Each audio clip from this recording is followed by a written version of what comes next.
സമദൂരമെന്ന പതിവ് നിലപാടിൽ നിന്നും ഇടതിലേക്കുള്ള ദൂരം കുറയ്ക്കുന്ന ജി സുകുമാരൻ നായരുടെ നിലപാടല്ല മുഴുവൻ NSSനും എന്ന് വ്യക്തമാവുകയാണ്. പത്തനംതിട്ടയിൽ രണ്ടാം ദിവസവും ജനറൽ സെക്രട്ടറിക്കെതിരെ പ്രതിഷേധ ബാനർ ഉയർന്നു. വാക്കുകൾക്കും വരികൾക്കും പക്ഷേ മാറ്റമില്ല. സംഘടനയെ പിന്നിൽ നിന്ന് കുത്തി പിണറായിക്ക് പാദസേവ ചെയ്യുന്ന കട്ടപ്പയെന്നാണ് സുകുമാരൻ നായർക്കെതിരെയുള്ള കടുത്ത വിമർശനം. തിരുവനന്തപുരത്ത് അല്പം മുൻപ് വന്ന ഫ്ലക്സിലുള്ളത് ജനറൽ സെക്രട്ടറിക്കുള്ള ആദരാഞ്ജലിയാണ്. കൊച്ചി കണയന്നൂർ കരയോഗം ജനറൽ സെക്രട്ടറിക്കെതിരെ പ്രമേയം പാസാക്കിയാണ് പ്രതിഷേധിച്ചത്.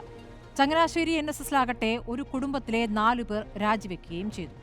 നാമജപ ഘോഷയാത്ര നടത്തിയ ഭക്തർക്കെതിരെ എടുത്ത കേസ് ഇതുവരെ പിൻവലിക്കാത്ത പിണറായി സർക്കാരിനെ പിന്തുണയ്ക്കുന്നതിലെ ഔചിത്യം സമുദായത്തിലെ ഒരു വിഭാഗം നേതാക്കൾക്കും പ്രവർത്തകർക്കും മനസ്സിലായിട്ടില്ല എന്ന് സാരം.